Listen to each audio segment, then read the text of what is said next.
দীর্ঘ প্রায় 18 বছর পর দেশে ফিরছেন বিএনপির ভারপ্রাপ্ত চেয়ারম্যান তারেক রহমান।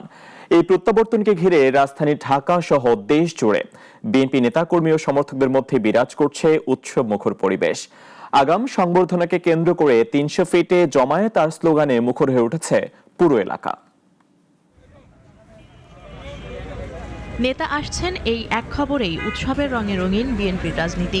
দীর্ঘদিনের প্রতীক্ষার অবসান ঘটিয়ে বিএনপির ভারপ্রাপ্ত চেয়ারম্যান তারেক রহমানের দেশে ফেরাকে ঘিরে রাজধানীর বিভিন্ন প্রান্তে জড়ো হচ্ছেন নেতাকর্মী ও সমর্থকরা। ঢাকার পূর্বাঞ্চলের 300 ফিট সড়ক আর আশপাশের এলাকায় মঙ্গলবার থেকেই চোখে পড়ে এই চিত্র।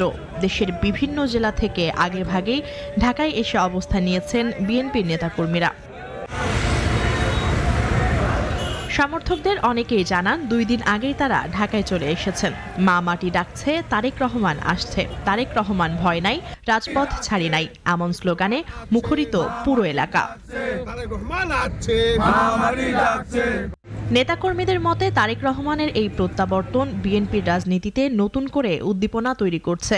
দীর্ঘদিন পর দলীয় নেতৃত্বকে সামনে থেকে দেখার সুযোগ, আন্দোলন সংগ্রামে নতুন গতি আসবে এমনটাই প্রত্যাশা তাদের।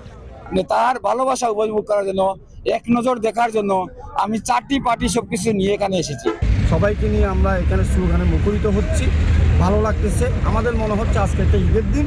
আগামী দেশ নায়ক তারেক রহমানকে দেখার জন্য খুব কাছের থেকে, আর আমরা আসছি এখানে, আমি থাকতেছি আজকে 2 দিন এই জায়গায় অবস্থান করতেছি। আমরা 25 তারিখ সারাদিন বাংলাদেশে খুশির দিন। আগামী 25 তারিখ আমরা গ্রহণ করার জন্য, তারেক রহমানকে গ্রহণ করার জন্য আমরা আদির আগ্রহে অপেক্ষায় আছি।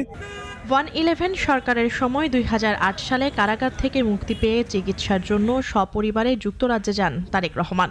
এরপর দীর্ঘ সময় সেখানেই অবস্থান করেন তিনি। স্ত্রী ডাক্তার জুবাইদা রহমান কয়েকবার দেশে ফিরলেও এবারই প্রথম দীর্ঘ বিরতির পর দেশে ফিরছেন তারেক রহমান।